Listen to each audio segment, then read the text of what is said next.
Seguimos con más Juego Rabioso. En este instante vamos a ir con una telefónica con Gabriela Cabanillas. Ella es licenciada en Ciencias Políticas y pertenece al CEPA, que es nuestra columna estelar de todos los viernes del Centro de Economía Política Argentina.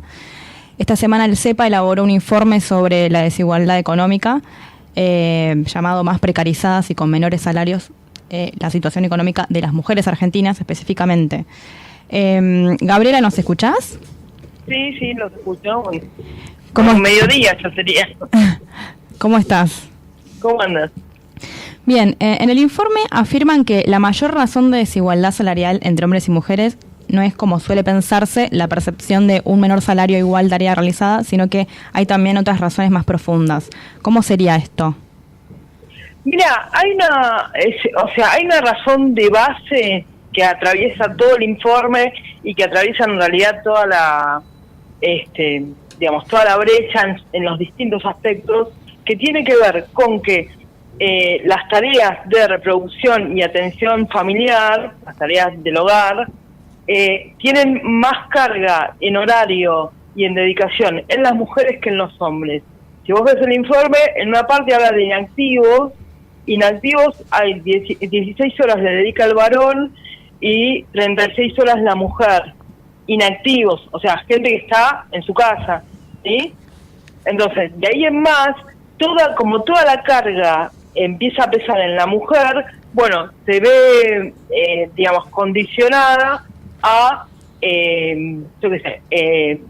negociar un salario menor, mayor flexibilidad, tiene más dificultades a la hora de conseguir trabajo porque piensan que va a pedir más permisos, que se le van a enfermar los hijos y va a pedir días, que se puede llegar a embarazar en edad fértil. Bueno, esa es la base social, o sea, esa idea cultural es la base social que atraviesa toda la brecha en los distintos aspectos que la brecha tiene, que son unos cuantos, digamos.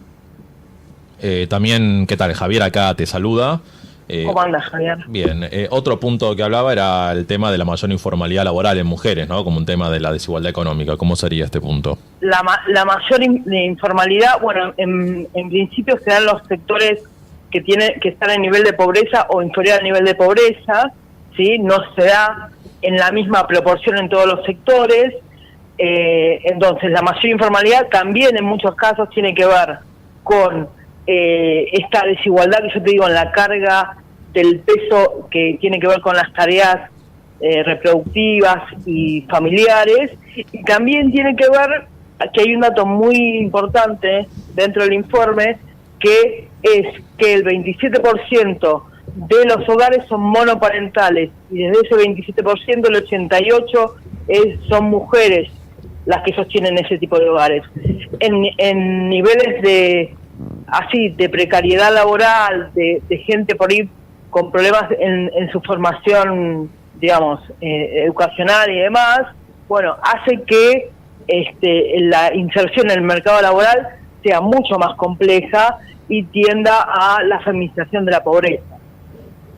¿Me explico? Sí, claro. Y el otro punto también que decías era que en general las profesiones mayoritariamente feminizadas, como trabajo doméstico, también son penalizadas económicamente en el sentido que reciben un salario o de menor, ingreso por el trabajo, ¿no? Bueno, ese es otro de los aspectos que tiene, que a las mujeres se las instala culturalmente en determinados temas, como la educación, la salud, la asistencia social, y en otros temas, inclusive las que llegan a altos niveles de formación, se las excluye, ¿no? Nosotros informalmente en el CEPA hablábamos hay muchas mujeres economistas, que las economistas, por ejemplo, se dedican a canasta, a medición de inflación y demás, pero nunca se dedican a finanzas, ¿no? Finanzas es un tema propio de los hombres, que es muy difícil en ingreso, que una mujer pueda asesorar a un empresario sobre su sistema financiero, por ejemplo, ¿no? Hablábamos informalmente. O sea, hay temas que tienen que ver con la mujer, o que está cosificado, o condicionado a la mujer, que tienen que ver fundamentalmente con la educación, la salud, el área social y demás, inclusive en los puestos públicos de responsabilidades, ¿no? No hay ministras de obra pública, muy pocas, pero ministras de desarrollo social un montón. Y bueno, y en los niveles más altos de formación profesional también se detectan cuestiones que tienen que ver con ciertos temas sí, con mujeres, y ciertos temas no.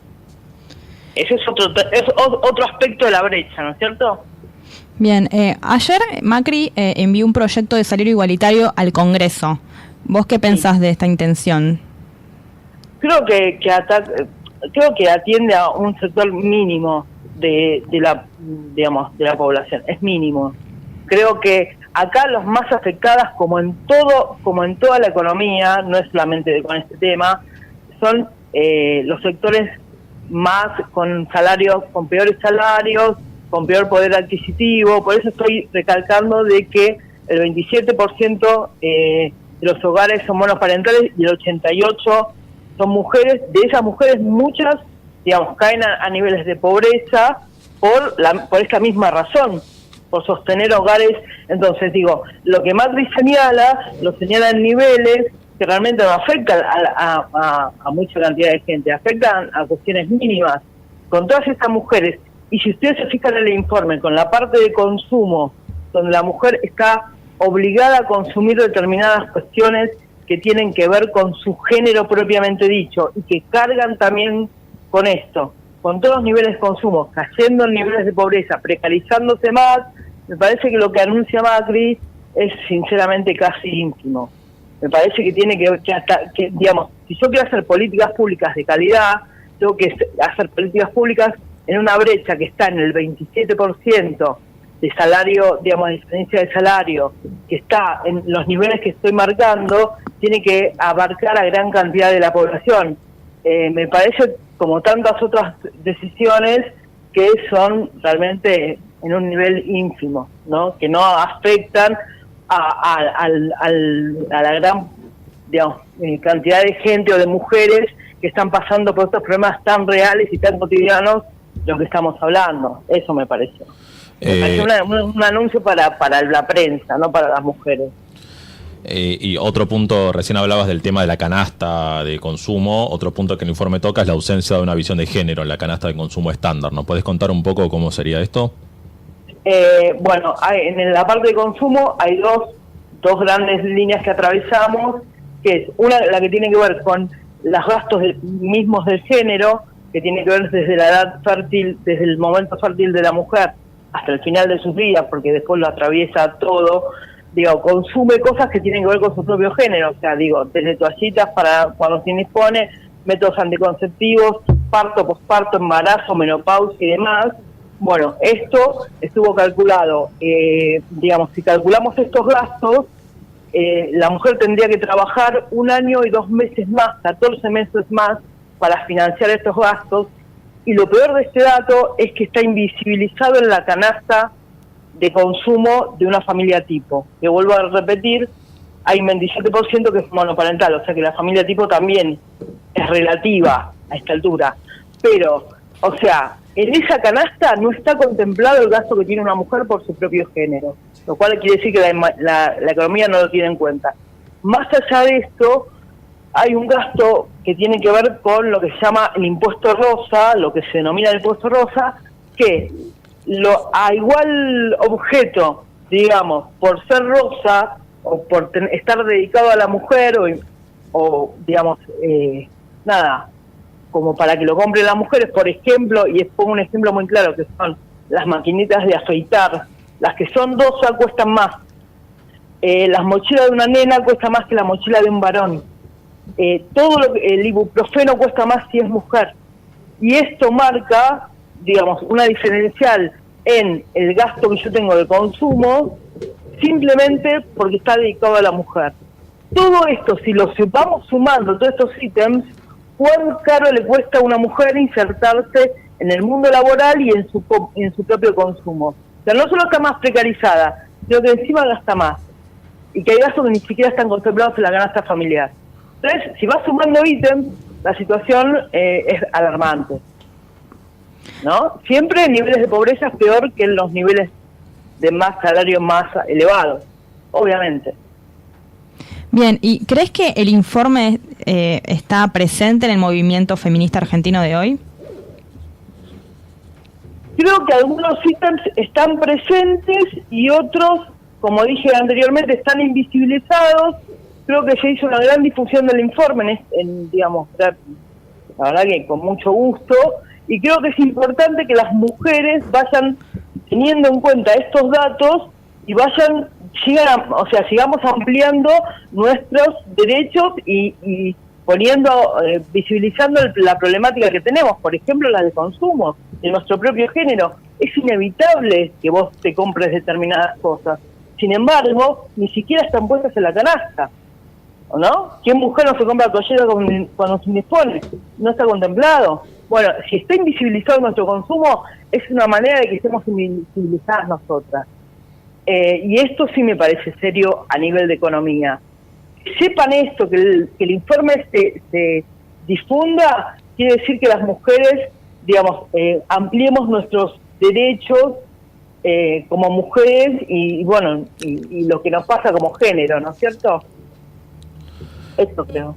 Y una última pregunta, si te parece, porque en el informe dice que los países que más éxito tuvieron en cerrar la brecha de género son los que extendieron, digamos, más provisión de servicios públicos como guarderías, geriátricos, apoyo a madres solteras, etcétera. ¿En qué estado dirías que están estos elementos en Argentina, pensándolos como servicio público justamente? Yo creo que retrocedieron. Ese punto me parece crucial a la hora de analizar todo el informe. O sea, cuando empezamos a hablar, les dije, el problema es cultural, el problema es que la mujer carga con tareas, ¿no?, en cantidad de horas y en dedicación que el hombre no carga, hasta culturalmente. Bueno, perfecto. Ahora, si no hay políticas públicas activas y concretas sobre ese diferencial, tiende mucho más a alargarse en el tiempo la brecha que si hay políticas activas y profundas en cada hogar. ¿Esto qué quiere decir? Que en algunos países como Suecia, como Noruega, el Estado está presente para cerrar la brecha y los servicios, digamos, de atención familiar son servicios que se dan en forma gratuita porque el Estado los da, ¿sí?, para que la mujer pueda, para que esa brecha se acorte y la mujer se vea aliviada en todas estas tareas, o la familia, si querés, para igualar. Ahora, si hay países que llegan a ese punto, donde viene una persona a ayudarte en tu casa, como un servicio que da el Estado. Nosotros, por ejemplo, la política de trombofilia para atención a las mujeres que querían tener hijos y no podían, la sacamos. Sí, digamos, estamos transformando una cultura en una cultura que lejos está de atender estas cuestiones, sin duda estamos retrocediendo. Ahora, los números lo que dicen es que la brecha estaba en un 33% y ahora está en un 27%, y en estos últimos años se estancó. Entonces los números también están diciendo algo. Si se estancó es porque no estamos trabajando sobre la brecha. Sin duda, yo creo que el solo hecho de la implementación de políticas neoliberales en la economía hace que la brecha mínima se estanque, porque no hay una política activa del Estado, como no hay una política activa del Estado en tantas cosas. No creo que sea una cuestión como las mujeres. Digo, que así como ellos retiran al Estado del mercado, lo retiran de otro tipo de atención, y bueno, y la brecha de mínima se va a estancar. Lejos estamos de estas políticas públicas que entran, digamos, a asistir esta brecha en los hogares de cada uno de los ciudadanos, en este caso de su país. Bueno, clarísimo. Gabriela, ¿algo más para agregar? No, nada más, nada, la difusión de que en otros países existe una política concreta, la difusión de los números, de nuestro consumo, del consumo de género, que tiene que ver con que nos visibilice la economía y los datos relevados, y bueno, nada, seguir trabajando. A mí me pareció un éxito lo de ayer, y seguir trabajando para cortar la brecha y para que la igualdad sea de todos los días, real y concreta. Nada más. Así, súper de acuerdo, y seguiremos trabajando en ello, en esta revolución feminista. Bueno, te agradecemos la comunicación. Por favor, gracias a ustedes. No, por favor. Luego. Bueno, ahí pasaba Gabriela Cabanillas, ella es licenciada en Ciencias Políticas, de nuestra columna estelar CEPA, del Centro Economía Política Argentina, hablando de la precarización y la desigualdad económica.